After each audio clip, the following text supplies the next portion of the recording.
In this video, how to fix payroll errors in Gusto.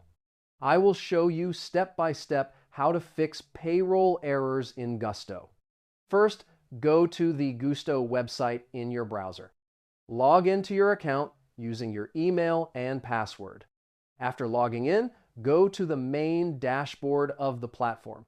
Now click the option called Payroll. Inside the Payroll section, find the payroll run with an error. Click the payroll to view the details.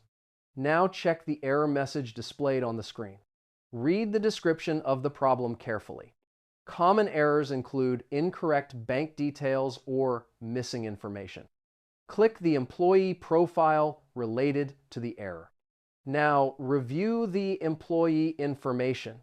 Check details such as bank account number and address. Correct any incorrect information if needed. After that, save the changes made.